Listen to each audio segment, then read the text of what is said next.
மாண்புமிகு முதலமைச்சர் அவர்களின் ஆணைப்படி பல்வேறு கூட்டு குடிநீர் திட்டங்கள் தமிழ்நாடு குடிநீர் வடிகால் வாரியத்தால் செயல்படுத்தப்பட்டு வருகின்றன.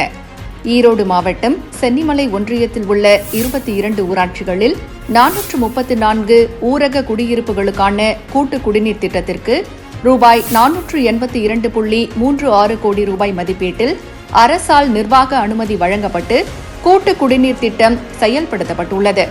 இத்திட்டத்தில் காவிரி ஆற்றில் மொடக்குறிச்சி ஒன்றியம் முத்துக்கவுண்டம்பாளையம் கிராமத்தின் அருகில் நீரெடுக்கும் கிணறு அமைத்து அங்கிருந்து குழாய்கள் மூலம் வெள்ளமுத்துக்கவுண்டன் வலசு பகுதியில் அமைக்கப்பட்டுள்ள 12.11 MLD திறன் கொண்ட சுத்திகரிப்பு நிலையத்தில் சுத்திகரிக்கப்பட்டு ஏற்கனவே உள்ள 30 தரைமட்ட நீர்த்தேக்க தொட்டிகள் மற்றும் புதியதாக அமைக்கப்பட்டுள்ள 33 தரைமட்ட தொட்டிகளில் குடிநீர் சேகரிக்கப்படுகிறது.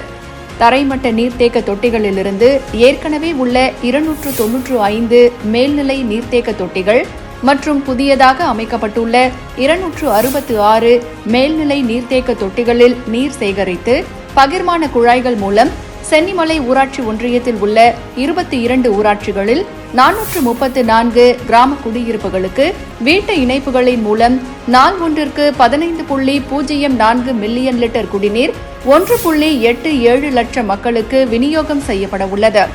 இத்திட்டத்தினை துவங்கி வைத்து மக்கள் பயன்பாட்டிற்கு வழங்கிய மாண்புமிகு தமிழ்நாடு முதலமைச்சர் அவர்களுக்கு எங்களது நெஞ்சார்ந்த நன்றியினை தெரிவித்துக் கொள்கின்றோம்.